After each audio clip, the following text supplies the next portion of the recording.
If you don't know what you're doing, you don't know where you are, and you don't know where you're going. And if you're in a place where you don't know where you are or where you're going, you're in danger. Because that's unmapped territory, and God only knows what lurks in unmapped territory.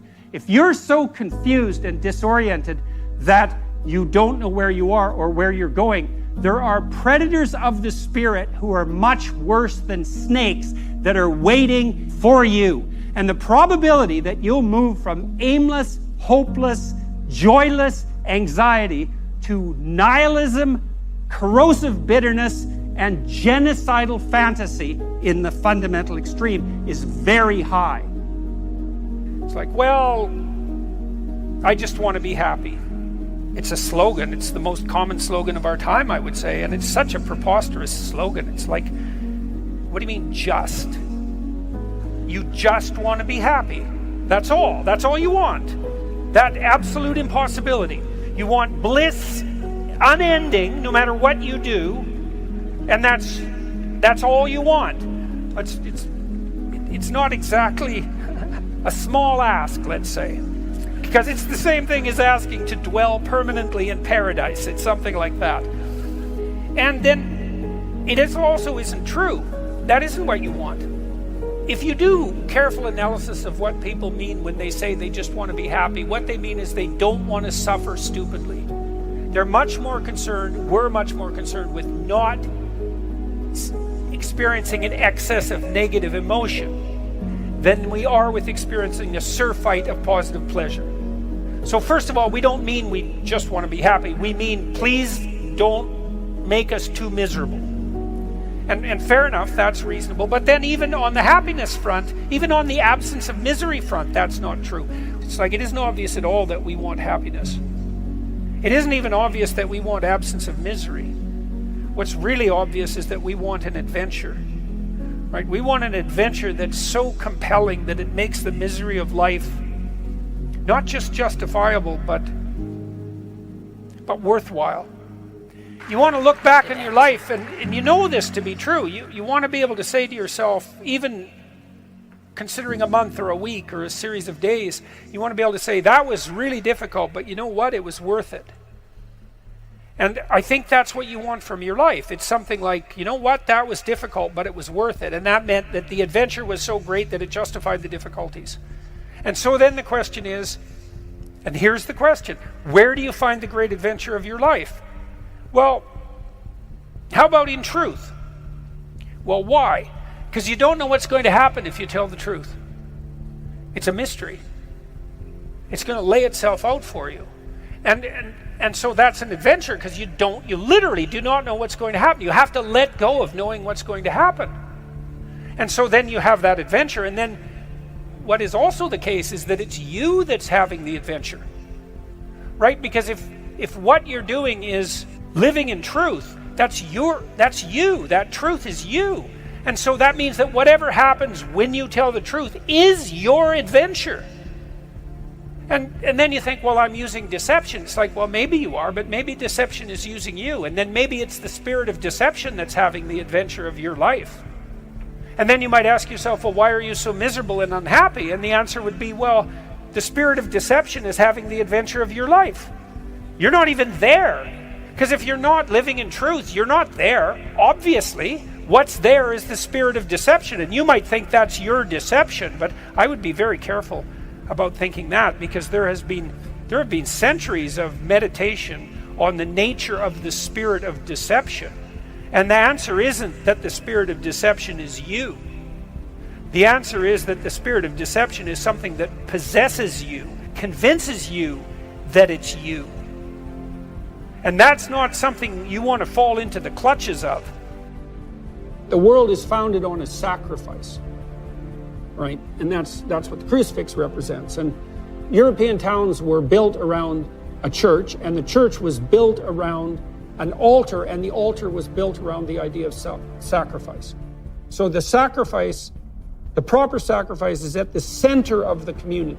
That's what that idea means.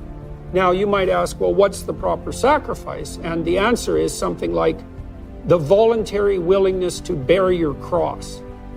And then you might say, well, what is your cross? And the answer to that is, well, that's the catastrophe of your life, right? That's the fact you'll be betrayed, the fact that you're going to die, the fact that you're going to be in pain, the fact that your loved ones will see you suffer, the fact that the mob will come after you, the fact that criminals might be preferred to you, etc. It's all the potential catastrophes of your life. And then the sacrifice is the idea that you have to let your, what would you say? You have to let your narrow ego go enough so that you pick all that up voluntarily, all of that. And then that transforms it.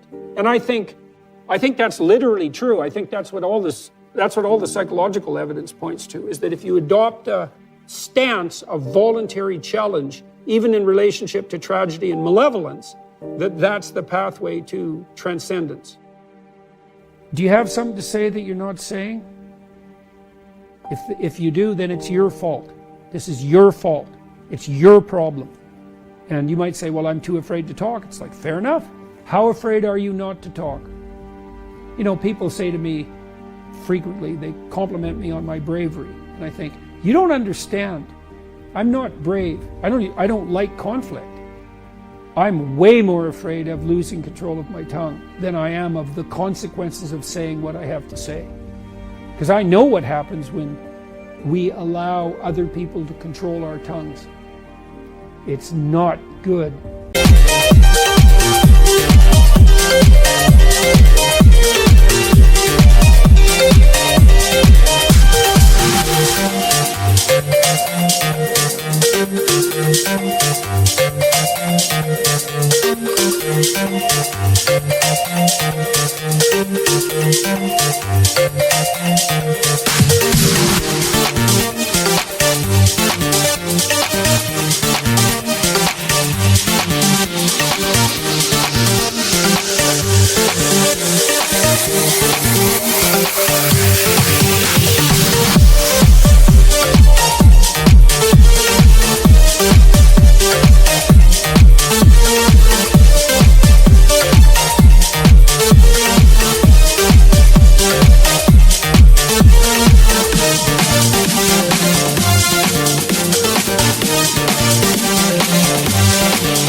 Not good. It's hell itself. And so, of course, it's troublesome to suffer the slings and arrows of outrageous fortune when you say what you have to say. It's like, that's fine. Try not saying what you have to say. Well, that'll be okay in the moment. It's like, yeah, in the moment. But unfortunately, your whole life isn't in the moment. Practice in developing the capacity for skilled movement forward in a manner that simultaneously encourages the others that you're cooperating with to do precisely the same thing. And that's not some arbitrary ethos. It's not arbitrary, because if that doesn't happen, then nothing flourishes. And if it does happen, then everything flourishes. It's also not relativistic in some sense, because you have to do that no matter what you're doing. No matter what it is that you're doing, if you do that well, you're doing whatever it is you're doing well. In fact, that's really, in some sense, how you would define well. If you give up enough psychologically, you'll cut your losses in actuality. And of course, that's sort of what thought's for, is right, so that you can get yourself straight. You can give it up in abstraction, so you don't act out the pathology, and then nothing dies in actuality. But that still means you have something to give up. You want to initiate a process of active engagement with the dragon that burned you, fundamentally. The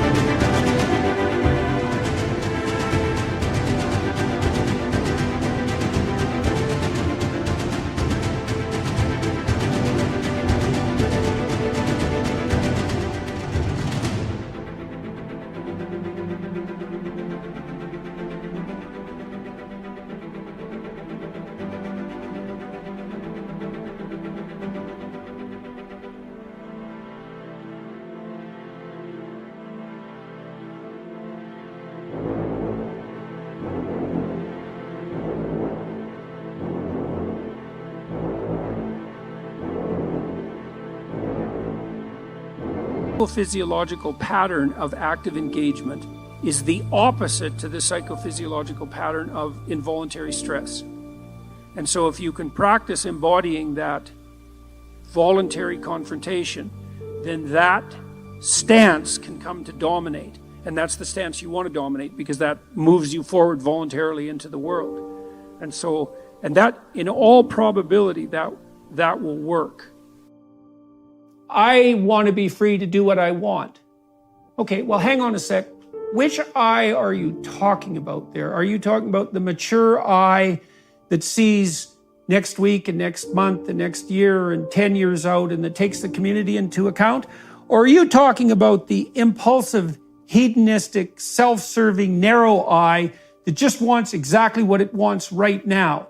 And what makes you think that when you make a case for that hedonism, that you're not just falling under the sway of an impulsive, short-sighted demon, so to speak? If you look at music, for example, music operates by very sophisticated rules.